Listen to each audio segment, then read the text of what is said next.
Feliz miércoles a todos, un gusto estar aquí de nuevo con ustedes. Yo soy Raymond Azaro, hoy por mi compañera Verónica Silveri. Esto es Voz Live, información y actualidad completamente en vivo. Me pueden seguir en las plataformas de redes sociales como @RaymondAzarM, hasta que la censura nos separe.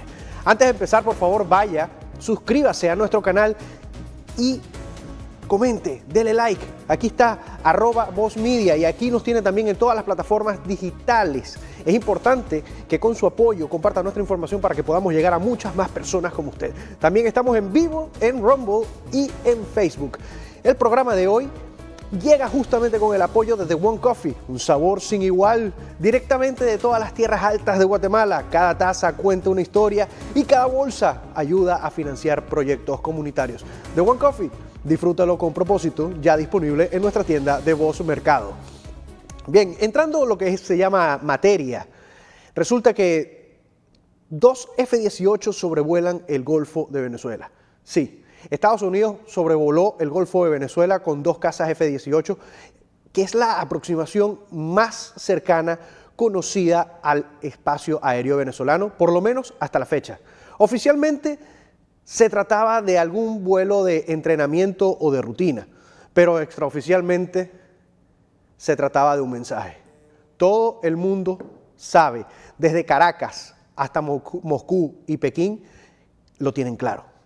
No se trata solo de los barcos con drogas, se trata de presión, se trata de presencia, se trata de recordarle al carnicero de Miraflores que el ejército estadounidense puede llegar al límite del territorio venezolano en cualquier momento y sin cruzar ninguna línea legal. Esto sigue una serie de señales que son claras. Ataques autorizados por Trump contra estos buques narcotraficantes, restricciones de la FAA para que tengan el espacio aéreo cerrado, un USS Gerald Ford, que es el portaaviones más grande del mundo, ahora está estacionado ahí a las puertas del Caribe. ¿Pero por qué ahora? ¿Por qué Venezuela ya no es solo un asunto local? Venezuela se convirtió en una plataforma para que sus rivales, los rivales de Estados Unidos, expandan influencia y delincuencia en el hemisferio occidental. Maduro ha estrechado lazos con Rusia, ha acogido la inversión china, ha abierto las puertas a redes terroristas iraníes y además de los grupos terroristas como Hezbollah y Hamas. Su régimen exporta a millones de migrantes y alberga grupos criminales que alimentan la inestabilidad regional del país. Estados Unidos ya no está más mirando. Washington está dispuesto una vez más a utilizar la fuerza para defender sus intereses y con el regreso de Trump, las viejas reglas de precaución en América Latina podrían dejar de aplicarse. ¿Podría escalar? Claro, sin duda. Si Maduro se equivoca o incluso si activa esas defensas rusas, Estados Unidos podría responder con una decisión de neutralizar con fuerzas en cuestión de horas. Su ejército puede permanecer amenazante en teoría, pero sabemos que es vulnerable. Además de vulnerable, es obsoleto. Lo que tiene es una buena propaganda mediática. ¿Pero luego qué? Esa es la verdadera pregunta. ¿Se trata de demostrar fuerza en una región donde los rivales de Estados Unidos están poniendo a prueba sus límites? Aún no estamos en ninguna guerra fría, pero sí en una guerra directa contra el narcotráfico apuntando a la cabeza de la serpiente.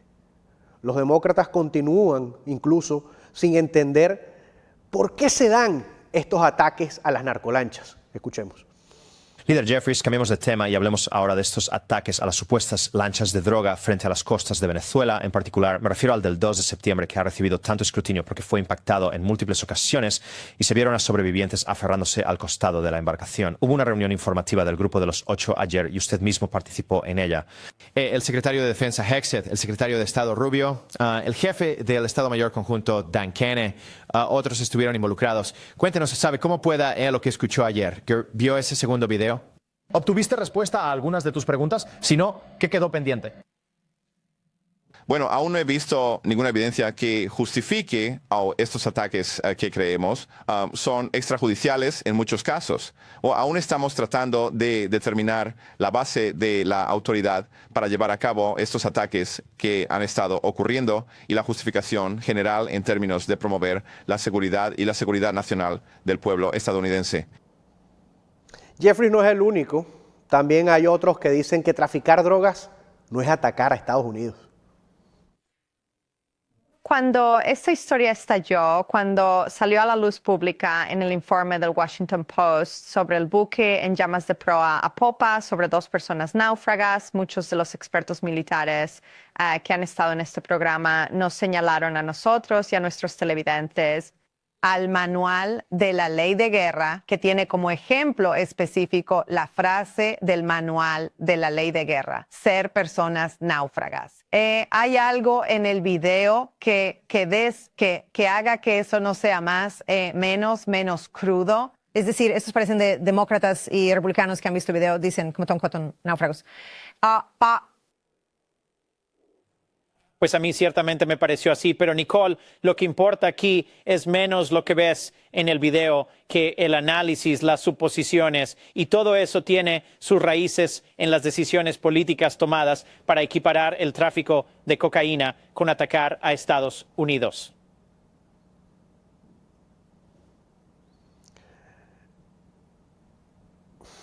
A veces quisiera decir más, pero prefiero quedarme callado con esto.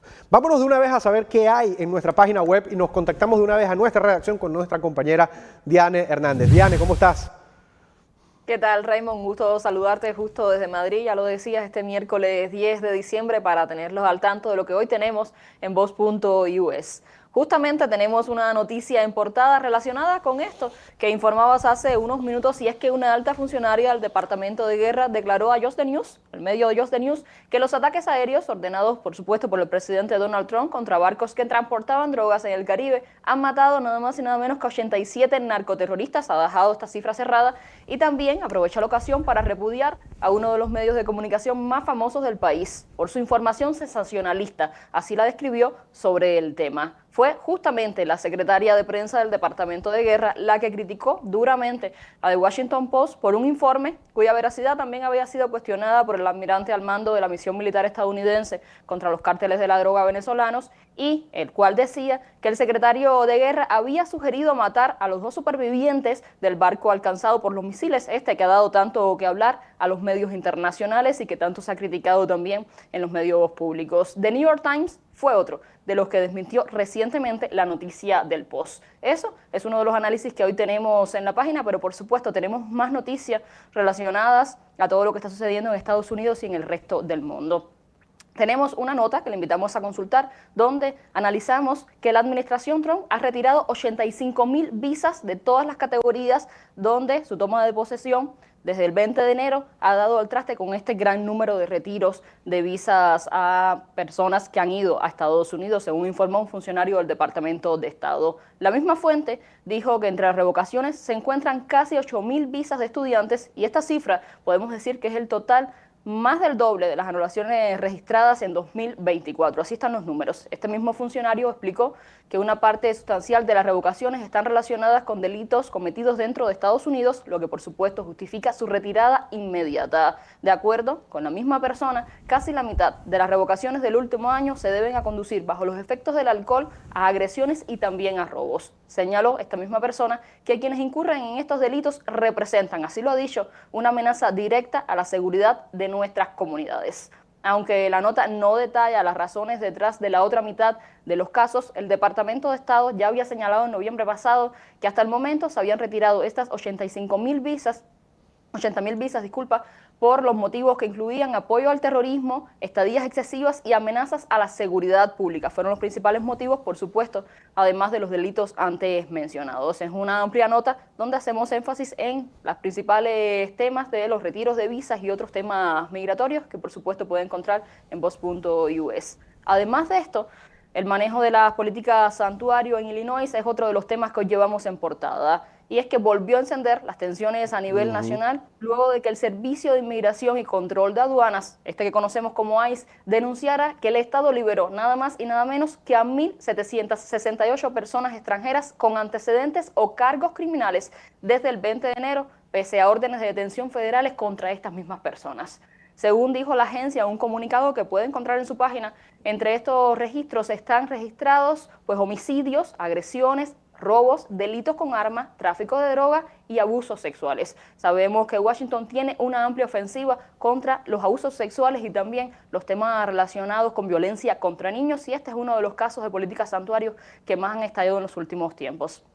En una carta dirigida al fiscal general de Illinois, el propio director del ICE pidió al Estado priorizar la seguridad pública con estas palabras y cumplir con más de 4.000 órdenes de arresto vigentes sobre personas actualmente bajo custodia en jurisdicciones locales, es decir, que están libres en las calles o que están custodiadas pero que no están bajo las cárceles federales. Los expedientes de este grupo incluyen un acuerdo con el ICE que ha declarado que hay 51 homicidios, más de 1.000 agresiones y más de 800 delitos de depredación sexual. Estos son algunos de los casos que tienen estas 4.000 órdenes y son personas que por supuesto pueden seguir atentando contra la seguridad del país. Esto está relacionado, Raymond, y ayer lo decíamos, que el ICE continúa, a pesar del gran cierre del gobierno que tuvimos y que continuaron trabajando aun cuando no tenían salario, pues también la violencia contra estas mismas personas, contra los agentes del ICE, han aumentado. En un principio estaban en un 300%, subieron a 800%, y ayer estábamos dando los datos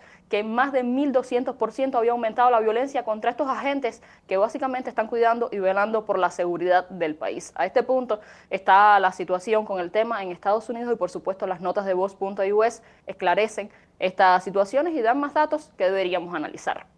Justo en la intervención de ayer también dejábamos claro que había que seguir de cerca las elecciones que habían en Florida. Habían varios puntos de elecciones, habían algunas que eran más importantes, otras que eran para distritos y escaños que habían que sobreponer, pero había una especial, y es que, lo decíamos, que posiblemente los demócratas volvieran a gobernar a la alcaldía justamente de Florida luego de más de 30 años. Pues esto es lo que ha pasado, ya está el resultado oficial, por supuesto tenemos las notas, y es que Aileen Higgins ganó las elecciones a la alcaldía de Miami. Lo decíamos ayer que posiblemente esto podría pasar.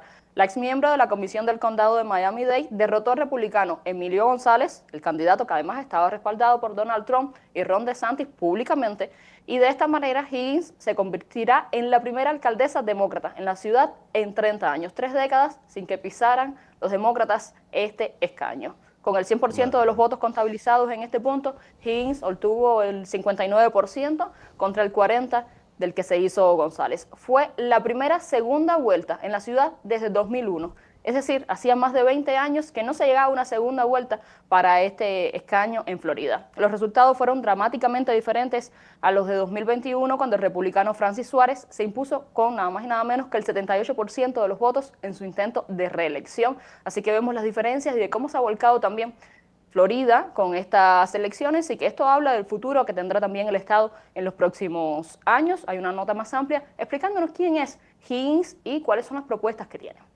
No podemos dejar de mencionar, por supuesto, lo que ha sido la noticia del día, que hoy está en portadas de todos los medios. Voz.us también la trae en portada, y es que el Premio Nobel de la Paz, otorgado a la líder opositora venezolana María Corina Machado, fue recibido este miércoles, hace pocas horas atrás, en Oslo por su hija Ana Corina Sosa Machado, debido a que la galardonada no logró llegar a tiempo para la ceremonia oficial. Se convirtió así, Machado, en la 7ª hispana en recibir el galardón por promover la paz. Machado se suma de este modo a otras 25 destacadas figuras hispanas que han sido premiadas en las distintas categorías del Nobel, desde la medicina hasta la literatura. El premio literario es justamente el que más hispanos se ha apuntado, 11, con ganadores como Pablo Neruda, Gabriel García Márquez y el propio Vargas Llosa dentro de ellos. La lista completa hoy la tenemos en Voz.us, y usted por supuesto puede revisarla también. Hay un acercamiento a lo que ha sido la entrega de este premio, las sentidas palabras de la hija de María Corina al recibir el Nobel, y por supuesto las palabras del propio premio, de la presidencia del Nobel, que acusa a Cuba, que acusa a Rusia, que acusa a China de que hoy el régimen venezolano sea mucho más crudo y mucho más cruel. Así lo han dicho. Por supuesto, todos estos detalles hoy están en Voz.us. Esto es a grandes rasgos lo que tenemos hoy en la página. Por supuesto, hay mucha más información que se puede consultar en nuestras redes, en nuestra web y por supuesto con Voz Live, que seguro trae mucho más detalles de lo que está sucediendo hoy en Estados Unidos y en el resto del mundo. Muchas gracias, Diane. A ustedes. Bien, tocábamos justamente ese tema, una ciudad que era color rojo, un brillante estado también color rojo, se ha convertido en azul. Justamente anoche, Aileen Jenkins, la nueva socialista del Partido Demócrata, se hace con una de las alcaldías más importantes del país, emulando lo que hizo Zohran Mamdani hace unos días atrás en Nueva York. Después de 30 años es que un demócrata gana esta plaza.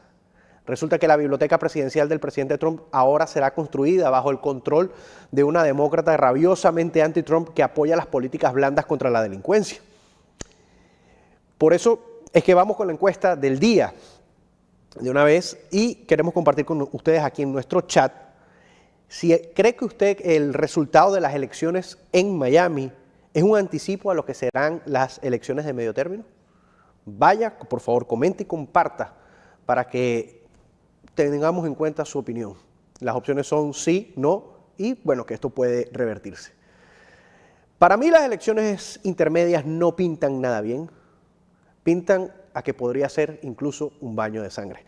Pero para hablar sobre esto me acompaña mi compañera Gabriela Peroso, periodista y analista político. Gaby, ¿cómo estás? Hola Raymond, como siempre un placer estar aquí. ¿Qué te parece este revés, este batacazo en contra, este autogol? Porque o sea, yo no lo veo de otra manera, justamente en la ciudad de Miami, donde hace tan solo unos pocos años atrás Francis Suárez arrasó con el resultado, ¿no? O sea, ¿qué cambia ahora? Particularmente yo pienso que Emilio González era un buen candidato a nivel de profesional, a nivel de gestor, pero no sé si es que no hubo una empatía directamente con él y los votantes, o si esto es una respuesta a las políticas que está empleando el Partido Republicano de la mano de Donald Trump. ¿Qué opinas?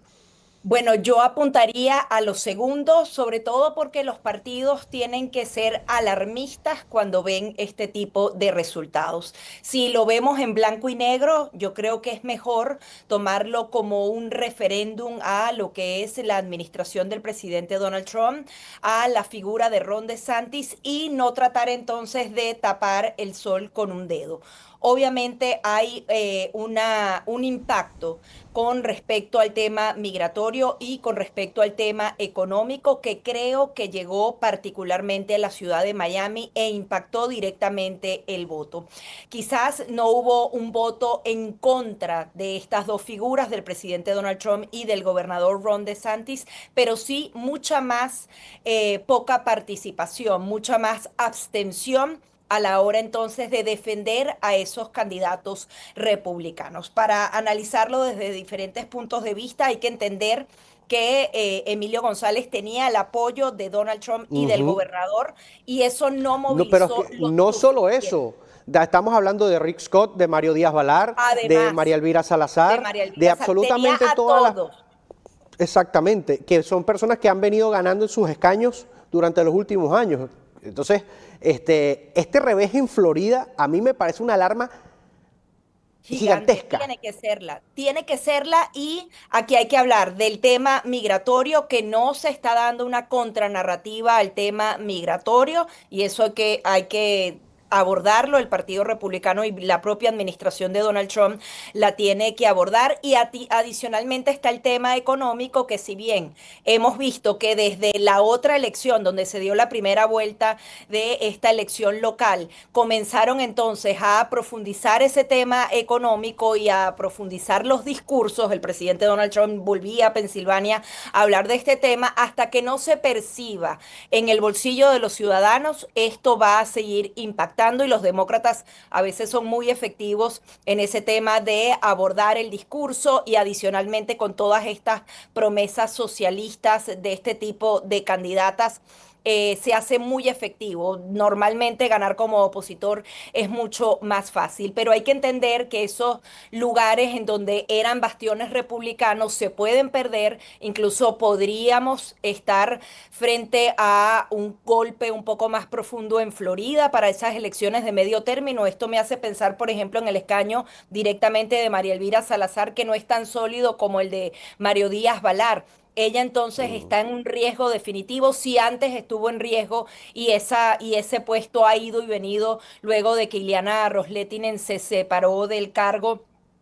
Si para ella ha sido unas idas y venidas, si realmente entonces se están abordando estos temas cruciales, migración y economía, de la manera correcta. No nos podemos confiar, es muy fresco eso de que Florida era un swing state, un estado péndulo, y ahora no lo es, ahora es rojo y republicano. Esto también podría virarse, y yo creo que no se están abordando estos dos temas en particular, y allí tienen que movilizar el tema del voto latino. Incluso he estado hablando con varias organizaciones latinas y tienen críticas particulares al respecto, y sobre todo que no se sienten representados y que no sienten que han tenido entonces la participación un poco más activa dentro de la administración y en las diferentes instancias del poder. Hay que prestar atención porque 11 meses pasan así volando y podríamos perder la mayoría en las cámaras, simplemente con este tema de Florida y también lo que ocurría en Georgia, en Iowa. O sea, es preocupante y hay que tenerle mucho cuidado a estos resultados. Sí, fíjate algo, yo quiero que tú escuches un fragmento de una declaración que dio Ron DeSantis en Fox and Friends, ¿no? Que hace una crítica sobre todo hacia el Congreso y a los republicanos, y dice que desde agosto no están haciendo nada, y eso también tiene un cierto impacto en cualquier lado. Literalmente anticipó lo que estaba pasando ahorita. Aquí todo el mundo se enfocó en el cierre del gobierno, aquí todo el mundo se enfocó en otras cosas, pero se suponía que aquí iba a haber una especie de reestructuración completa por parte de las cámaras, y las cámaras en realidad se han comportado de una manera muy lenta, hay que decirlo, porque es la realidad. Y de hecho, ayer aquí estábamos presentando la frustración del presidente Trump de ver cómo le ponían las trabas para todos sus nominados, y que justamente también hay parte en culpa de los mismos republicanos. También vemos un senador como Ron Paul, que tenía una excelente trayectoria política, ahorita llevándola, parece un demócrata más. Porque también ataca sin fundamento a esta administración, y está retrasando o ayudando a retrasar ciertas cosas que no deberían retrasarse si en realidad se quería hacer una reestructuración completa del gobierno federal en todo aspecto, para el bien de la economía, para el bien de la seguridad del Estado, para la seguridad nacional, para la inmigración, para todo, ¿no? Pero escucha esto que dijo Ron DeSantis. Sabes, teníamos un estado que era morado, un estado de 1 punto, ganamos por 1,5 millones de votos, 20 puntos, la mayor victoria republicana de la historia, pero lo hicimos basándonos en resultados y sustancia, lo hicimos ondeando una bandera de colores audaces, no pasteles pálidos. Le estábamos dando a la izquierda todos los días y logrando grandes victorias. Así que se puede hacer, pero creo que es como que no puedes llegar a 2024 y decir, oh, bueno, nosotros, los republicanos ganaron este distrito por 10 puntos, así que lo ganaremos, porque el presidente Trump fue la razón de esa victoria. Pero, ¿qué dices? ¿Cuál es el mensaje? Porque la inflación sigue siendo alta. Hasta ahora los comestibles han subido un poco. Aunque solo hayan subido un 2%, la inflación baja. ¿Qué dirías si te dijera ahora mismo, da un discurso a los votantes indecisos sobre por quién deberían votar? ¿Cuáles serían los puntos clave? Creo que es la economía, la inmigración, como que no hablamos de la inmigración tanto como lo hacíamos antes. Bueno, quizás cuando Biden la estaba permitiendo entrar. La frontera está segura, hemos detenido la afluencia. Ahora está trabajando en una moratoria de la entrada de nuevas personas, especialmente de algunos de estos países donde la gente es hostil. Eso es una gran victoria para la gente. Necesitan hablar de eso e ir aún más lejos en eso. Solo creo que hay que ser audaz, creo que hay que ser fuerte, y creo que una de las frustraciones con el Congreso es ¿qué han hecho desde agosto hasta ahora? Realmente no han hecho nada, ¿verdad? Y es como si yo estaría todos los días sacando algo nuevo y haría que los demócratas se pronunciaran, mostraría el contraste. Piensen por qué hemos podido ganar a lo grande en Florida. Es porque hay un contraste muy marcado entre lo que hacemos y lo que defienden los demócratas liberales. derechos de los padres, inmigración ilegal, ¿sabes? Recorte de impuestos, cualquier cosa que se te ocurra. La mayoría de votantes sabían que estábamos de su lado y creo que hay que dejarlo muy claro. Pero te diría, ¿sabes? Los demócratas, ellos causaron mucho de esto con la inflación. Y ahora actúan como si no tuvieran nada que ver. ¿Qué tal? ¿Tu opinión? Bueno, es que él apunta a ese tema de la figura del presidente Donald Trump. Él tiene que estar entonces en cada una de las boletas electorales. Veíamos que el presidente Donald Trump se mostraba bastante frustrado en la primera vuelta de estas elecciones y decía, oye, ustedes también tienen que poner de su parte. Por otro lado, como efectivamente él lo dice, los congresistas y los senadores no están haciendo su parte. Hemos visto críticas fundamentales en donde no están avanzando. Ellos deberían estar convirtiendo en ley muchas de las órdenes ejecutivas del presidente Donald Trump, porque eso fácilmente puede ser revertido en el futuro cercano.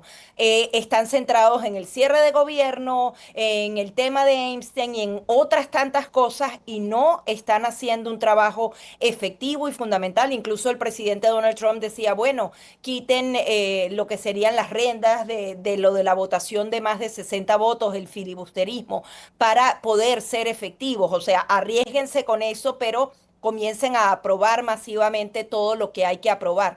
Por ejemplo, está el tema de la votación de que se pida ID a nivel federal, que en todos los estados de Estados Unidos se haga. Se quedó en la Cámara Baja. ¿Por qué no ha escalado al Senado y ha sido definitivamente aprobado? Ellos no están haciendo Eso es un punto, Gaby, que acabas de dar muy clave. Y hay que recordar que Kamala Harris ganó en todos los estados donde no se pedía ID. No, pero no los que pedían ahí. Su parte. Puede ser casualidad, no estoy diciendo absolutamente nada, no estoy hablando de Smartmatic, no estoy hablando de más nada. Pero a mí me parece un indicador importante a tomar y que en realidad la Cámara Baja no ha hecho lo necesario para que esto avance. Y es necesario que la gente se tenga que identificar para poder votar. Es que son tantos puntos, tantas cosas que hay que aprobar y consolidar, porque es como decía Ron DeSantis, no solamente se trata de la promesa, sino que el estado o la localidad se distinga del resto de las cosas que se hacen. En Florida es muy clara la diferencia entre lo que es Florida y lo que es California y por eso terminó siendo de estado péndulo a un estado republicano. Pero sí, los liderazgos locales en el Congreso, en el Senado, en las alcaldías, en las gobernaciones, no se distinguen, se amarran de la figura de Donald Trump o de ideas generales en donde realmente el ciudadano no puede ver blanco y negro y distinguirlo, obviamente van a perder lo que se ha conquistado hasta 2024 y eso se puede revertir irremediablemente e incluso podríamos estar ante un juicio político a Donald Trump si perdemos esas elecciones de medio término, es decir, aquí el daño es significativo. Tenemos que abordar estos temas, tenemos que consolidar esos liderazgos independientemente de la figura de Donald Trump, aunque ya su equipo, Susie Wiles y otros asesores han estado diciendo que él va a estar mucho más activo en la campaña de congresistas, de senadores que se disputan entonces sus puestos en medio término. Pero igual, Donald Trump tampoco es eterno, él va a dejar de ser presidente en 3 años. ¿Qué va a pasar entonces con el Partido Republicano luego de que su figura no esté tan activa en la política de Estados Unidos? Tienen que cambiar definitivamente la manera en la que se están haciendo las cosas. Fíjate, eso es un detalle, ¿no? Y es que tú crees que los republicanos están, vamos a decir, alimentándose de la imagen de Donald Trump y les hace creer a ellos mismos que por eso, que porque tienen ese endoso, es que van a ganar un puesto.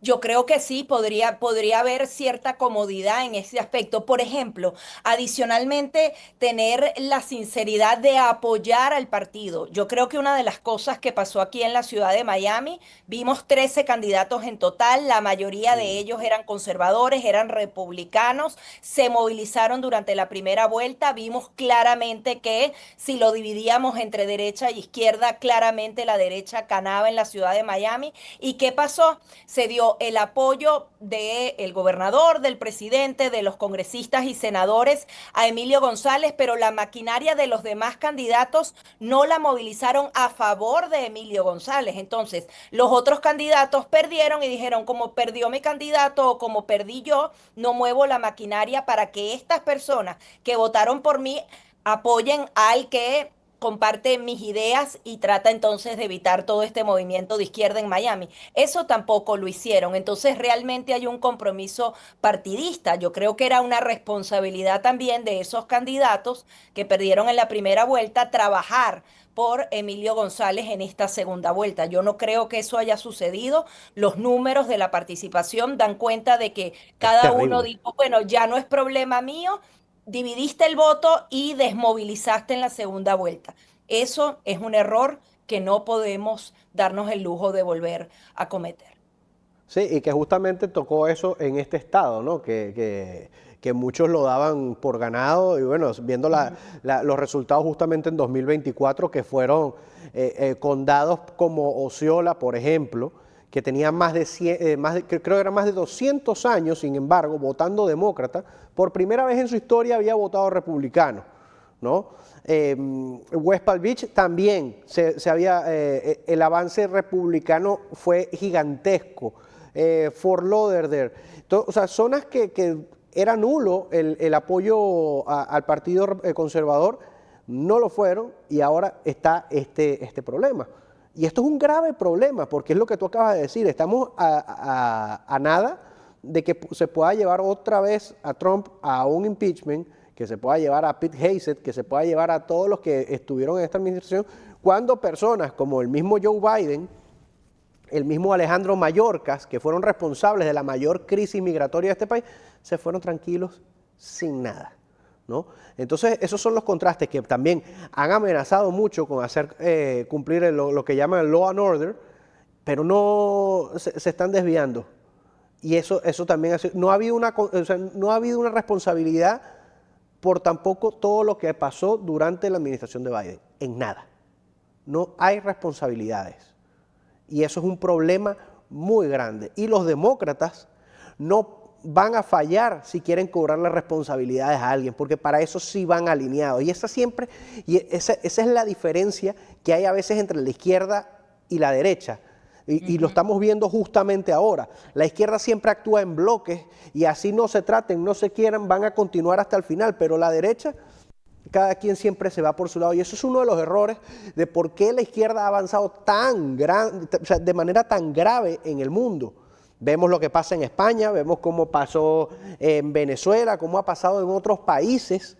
Y yo sé que nadie va a aprender de error ajeno, ¿no? Pero los números están ahí, los resultados están ahí.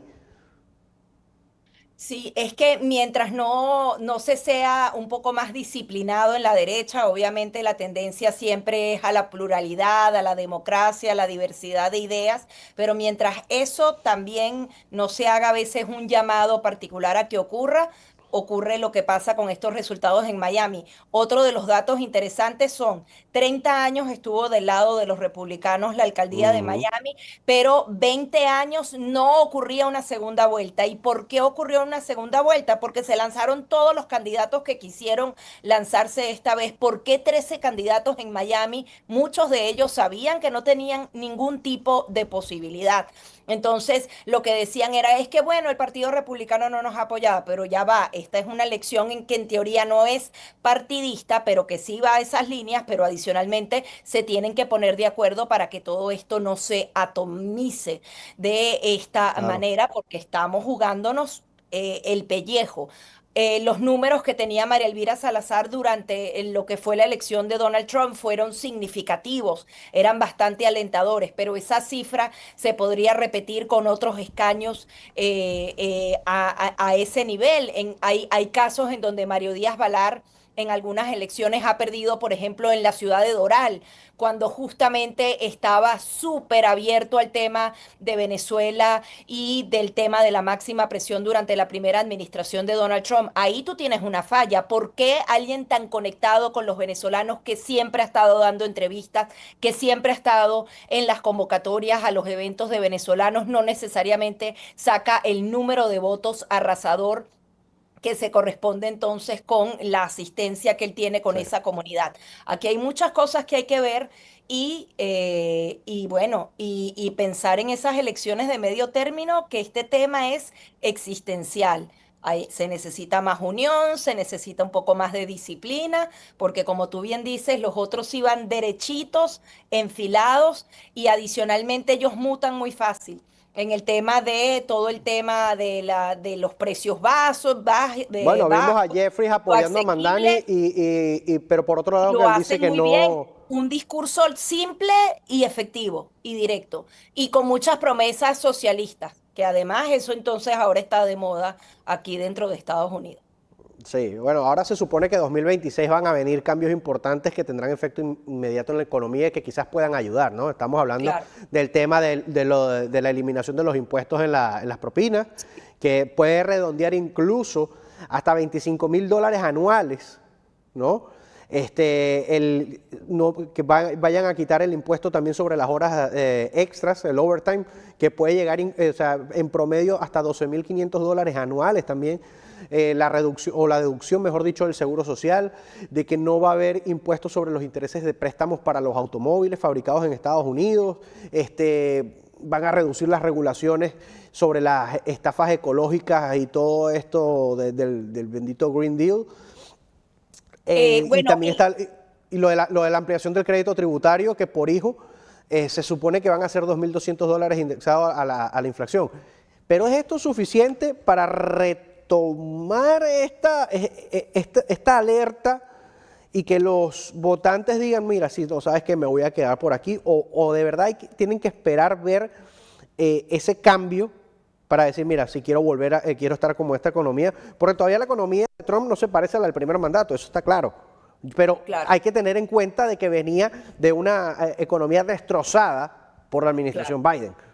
Sí, exacto. Hay un hecho cierto de que cuando luego de que tienes una inflación que llega hasta el 9%, arrastras entonces una cantidad de problemáticas que no puedes resolver en 12 meses. Sin embargo, hablas de todos esos beneficios que vienen después del Big Beautiful Bill. No se han explicado específicamente. Te hablaba de que hemos estado en contacto con varias organizaciones latinas y hay algunos que se han centrado en explicarle a los latinos, por ejemplo, el tema de las propinas, porque donde trabajan les dicen que este año no aplica, que no contabilicen el tema de las propinas, y ellos no se están organizando para saber cuánto el año que viene van a declarar en materia de propinas y en cuanto de sueldo. Es decir, otra vez, se va a sentir en los bolsillos a partir de marzo o abril, pero si estas personas no se organizan para que ese beneficio sea al 100%, no tienen el conocimiento profundo de que efectivamente sus propinas no van a estar, si las personas de la tercera edad no saben el tema del seguro social, hasta les pueden jugar una mala pasada a la hora de pagar esos impuestos. Entonces, hay un tema informativo y un tema de que el sentimiento se convierte en acción a través del voto, pero que tampoco se está abordando. Yo creo que se están dejando comunicacionalmente algunos huecos comunicacionales que hay que abordar, por lo menos con comunidades como la latina, y que serían un cambio fundamental. Yo, por ejemplo, hablaba del tema del Mar Caribe. Hablan de que sí, que las narcolanchas y todo eso, porque nadie está haciendo historias de muertos por sobredosis. Si quieres, no hablas de fentanilo, de cocaína, que es la que en teoría viene del Pacífico y del Mar Caribe. ¿Quién está contando esas historias en donde le das el rostro humano a una de las acciones que está haciendo la administración de Donald Trump? Nadie está contando esas historias, y ahí ya no me refiero al tema latino. Cuéntale esa historia a la comunidad de Estados Unidos de cómo 100,000 casos como esos ocurren anualmente en Estados Unidos Unidos y es por eso que él está tomando acciones de este tipo. Es decir, tiene que haber la contrapartida a lo que son esas acciones y explicar muy bien el tema de los cheques, el tema de la devolución de impuestos, más allá del discurso del presidente Donald Trump y lo que salga de la Casa Blanca. Sabemos que tenemos a muchos medios en contra que adicionalmente son financiados por el otro lado, pero trata entonces de edificar reportajes y cosas a través de las redes o algo que den cuenta entonces de la otra cara de esta historia, porque si no, va a ser bien cuesta arriba poder levantar esos números para las elecciones de medio término. Sí.